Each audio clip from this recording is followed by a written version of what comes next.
PDM हुकूमत ने एक साल में कितना कर्ज लिया, इलेक्शन कैसे जीता जाए, पीडीएम हुकूमत ने हल निकाल लिया, उस्मान बुज़दार का बड़ा सरप्राइज। बिस्मिल्लाहिर्रहमानिर्रहीम, अस्सलाम वालेकुम। आप देख रहे हैं हमारा फेसबुक और यूट्यूब चैनल और मैं मोहम्मद हारून शिनवारी हूँ। और नाज़रीन किराम, अमूमन तो हम व्लॉगों में सियासत पर ही बात करते हैं, लेकिन सियासत के साथ साथ इकॉनमी और पर जो है बात इंतहाई ज़रूरी है, क्योंकि आजकल पाकिस्तान लोग कहते हैं कि डिफ़ॉल्ट की तरफ जा रहे हैं और पाकिस्तान जो है वो डिफ़ॉल्ट कर जाएगा, लेकिन दूसरी जानिब वज़ीर ख़जाना सावदार साहब कहते हैं कि नहीं, हम डिफ़ॉल्ट नहीं होंगे। इस पर जो है हम बात करेंगे कि पीडीएम हुकूमत ने कर्ज़ कितना लिया है, क्योंकि शुरू ही से पाकिस्तान की हुकूमत या पाकिस्तान जो है वो कर्ज़ लेते हैं बाहर ममालिकों से और इन कर्ज़ के बदले जो है पर वो पैसे जो है वो वापस कर देते हैं, लेकिन हुक्मरानों की अय्याशियाँ जो है वो ख़त्म नहीं हो रही। अब इस व्लॉग में हम कोशिश करेंगे कि हम आपको बताएंगे कि पाकिस्तान अब कितना मकरूज़ है, पाकिस्तान इस साल पीडीएम हुकूमत ने कितना कर्ज लिया है। पहले 2013 में 2008 से 2013 तक जो पाकिस्तान पीपल्स पार्टी की हुकूमत थी उन्होंने कितने कर्ज ली, फिर 2013 से 2018 तक जब पाकिस्तान मुस्लिम लीग नून की हुकूमत थी तो उन्होंने कितना कर्ज ली, फिर 2018 से 22 तक जब पीटीआई की हुकूमत थी तो उसने कितने कर्ज लिए, और अब एक साल से ज़्यादा अरसा हो गया पीडीएम हुकूमत की, अब इन्होंने कितना कर्ज लिया है इस पर जो है हम तो बात करेंगे। फरवरी 2012 यानी 28 फरवरी 2012 जंग अखबार की रिपोर्ट के मुताबिक पाकिस्तान जो है वो 12,000 करोड़ रुपए जो है वो मकरूज़ था, जिसकी हिसाब अगर लगाया जाए तो उस वक़्त 68,000 रुपए जो है वो फ़ी बंदा पाकिस्तान का मकरूज़ था। फिर 2018 में ये कर्ज जो है वो बढ़ता गया और पाकिस्तान की हर एक शहरी 1,44,000 मकरूज़ था, यानी पाकिस्तान पीपल्स पार्टी में 68,000 रुपये मकरूज़ था। फिर जब मुस्लिम लीग नून की हुकूमत आई 2018 तक तो हर एक बंदा 1,44,000 रुपये मकरूज़ था। अगर हिसाब लगाया जाए तो दुगना यानी 100% से भी ज़्यादा पाकिस्तान के हर एक बंदा मकरूज़ था। फिर 2021 में जब इमरान खान साहब की हुकूमत, ये सरासर मैं आपको बता रहा हूँ, फिर तफसील में जो है वो बात बताऊँगा। फिर 2021 में जब पाकिस्तान तहरीक इंसाफ की हुकूमत थी तो ये कर्जा जो है वो 3 साल में वो डबल हो गया और फिर पाकिस्तान की हर एक शहरी 2,35,000 रुपये जो है वो मकरूज़ हो गया। अब जाहिर सी बात है, कर्ज पाकिस्तान पीपल्स पार्टी ने भी ली है, कर्ज मुस्लिम लीग नून ने भी ली है, कर्ज पाकिस्तान तहरीक इंसाफ ने भी ली है। अब जब पाकिस्तान तहरीक इंसाफ की हुकूमत थी तो उस वक़्त ये कर्ज जो था इमरान खान साहब की हुकूमत में यानी 2020 में 24.9 ट्रिलियन ये कर्ज था। फिर जब 2021 में ये कर्ज 32.7 ट्रिलियन, फिर वो बड़ा एक ही साल में 38 ट्रिलियन हो गया। और अब जब पाकिस्तान तहरीक इंसाफ की हुकूमत छोड़ रही थी, यानी वोट ऑफ नो कॉन्फिडेंस के जरिए जो है वो इमरान खान साहब को हटाया जा रहा था, तो उस वक़्त पाकिस्तान जो है वो 43,700 अरब रुपए जो है वो मकरूज़ था। अब पाकिस्तान कितना मकरूज़ है, पीडीएम हुकूमत ने कितना कर्ज लिया है, इस पर हम बात करते हैं। पीडीएम हुकूमत जब आई है तो अप्रैल में जो हुकूमत आई थी लास्ट में, तो एक साल से ज़्यादा अरसा हो गया। और इसमें पहले जो है वो पाकिस्तान तहरीक इंसाफ की हुकूमत थी, जब मैंने बताया अप्रैल 2022 में ये कर्ज 43,700 अरब रुपए थे।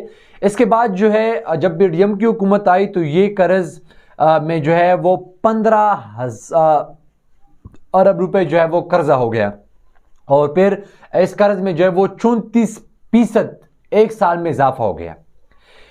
ये जो कहते थे कि सावदार आएगा, मिफ्ता इस्माइल आएगा तो कर्ज जो है वो कम हो जाएगी, या वो जो है वो एक्सपर्ट है इकनॉमिक्स के, वो हैंडल्स कर सकते हैं, लेकिन ना सावदार ने इसको हैंडल किया और ना मिफ्ता इस्माइल साहब ने इसको हैंडल कर दिया।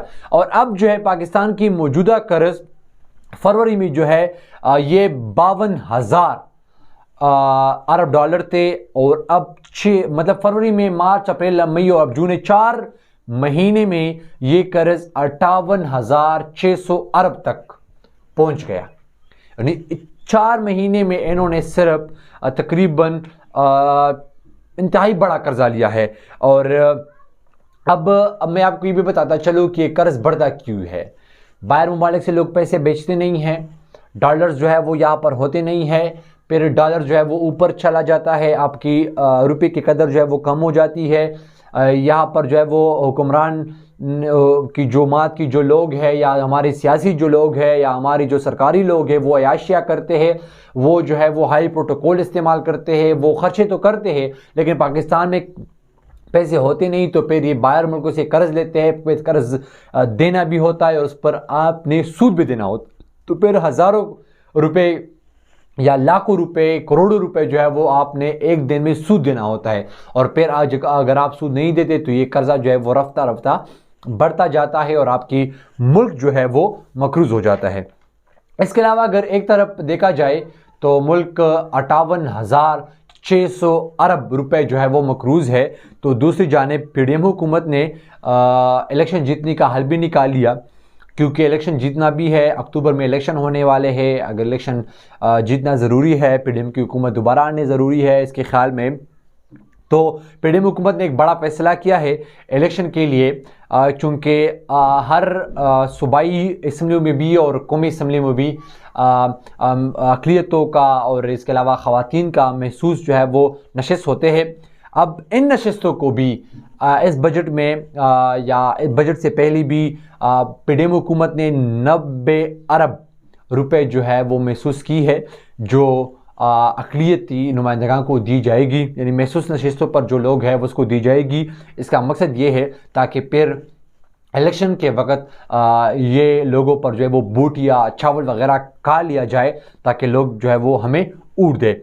ये इंतहाई आसान तरीका जो है वो उन्होंने में जो है वो किया है, लेकिन इससे जो है वो इलेक्शन कोई जीत नहीं सकते। और इसका जो है वो बहाना ये बनाया गया है कि तरक्यातों की स्कीमों के लिए।